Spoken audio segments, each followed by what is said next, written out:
জি আলহামদুলিল্লাহ, আমরা মহান আল্লাহর দরবারে শুকরিয়া আদায় করছি যে আজকে 2024-এর জুলাই আগস্টের গণঅভ্যুত্থানে একটা নতুন বাংলাদেশে আমরা একটা অবাধ সুষ্ঠু নিরপেক্ষ নির্বাচনের জন্য আগামী 12ই ফেব্রুয়ারি 2026 সাল যেটা নির্ধারিত হয়েছে তার লক্ষ্যে বিভিন্ন পর্যায়ে অতিক্রম করে আজকে পটুয়াখালী জেলা রিটার্নিং অফিসারের পক্ষ থেকে নির্ধারিত আমাদের যে দিন ধার্য করা ছিল সেখানে ডিসি অফিস কার্যালয়ে আমাদের বাংলাদেশ জামাত ইসলামী পটুয়াখালী 2 আসন সহ আমাদের পটুয়াখালী 3 এবং আরও অন্যান্য বাংলাদেশের বিভিন্ন জায়গায় দাঁড়িপাল্লা প্রতীক বরাদ্দ হয়েছে। বিশেষ করে আমার পটুয়াখালী 2 বাউফল আসনে আমাকে দাঁড়িপাল্লা প্রতীক বরাদ্দ দেওয়া হয়েছে।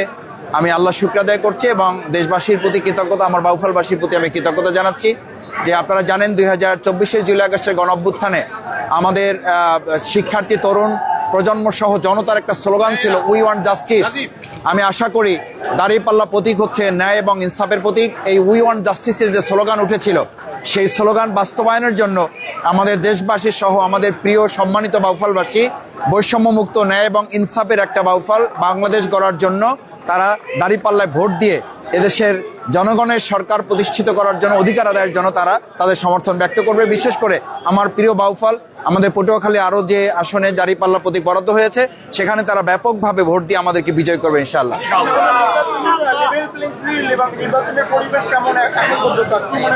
আমরা ইতিমধ্যে আপনারা এখানে ছিলেন সংবাদকর্মীরা, আপনারা জেনেছেন যে আমরা বেশ কয়েকটি কনসার্নের কথা বলেছি। ইতিমধ্যে আমাদের কয়েক জায়গায় ভিন্ন প্রার্থী কর্তৃক আমাদের উপরে আক্রমণ করা হয়েছে। আমাদের এই পর্যন্ত 38 জন নির্বাচনী কর্মীকে আহত করা হয়েছে। আমরা 3টি এফআইআর করেছি, তার মধ্যে 2টো মামলা রুজু হয়েছে। তার মধ্যে থেকে আইনশৃঙ্খলা বাহিনীকে প্রাথমিকভাবে ধন্যবাদ জানাই যে তারা কিছু আসামিকে গ্রেপ্তার করেছে, কিন্তু অধিকাংশ আসামিকে তারা এখনো গ্রেপ্তার করতে পারেনি।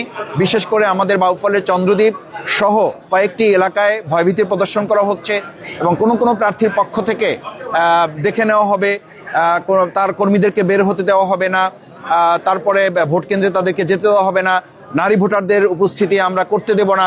এরকম ক্লিপগুলো আমরা প্রশাসনের কাছে প্রিজাইডিং অফিসার সহ নির্বাহী ম্যাজিস্ট্রেট, এসপি সহ যারা আছেন আইনশৃঙ্খলা রক্ষাকারী বাহিনী, এমনকি সেনাবাহিনীর যারা দায়িত্বে আছেন তাদের কাছেও আমরা ক্লিপগুলো পাঠিয়েছি। আমরা আজকে এখানে পরিষ্কার করে বলেছি এ সমস্ত বিষয়গুলো শুরু থেকেই যদি খুব শক্তভাবে কার্যকর পদক্ষেপ গ্রহণ করা না হয় তাহলে অন্তর্বর্তী সরকারের পক্ষ থেকে যে একটা উৎসব মুখর ঈদের মতো আনন্দ নিয়ে ভয় মুক্ত পরিবেশে নির্বাচন করার কথা সেটি বিঘ্নিত হবে।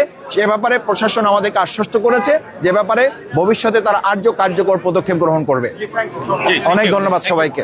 দাঁড়িপাল্লা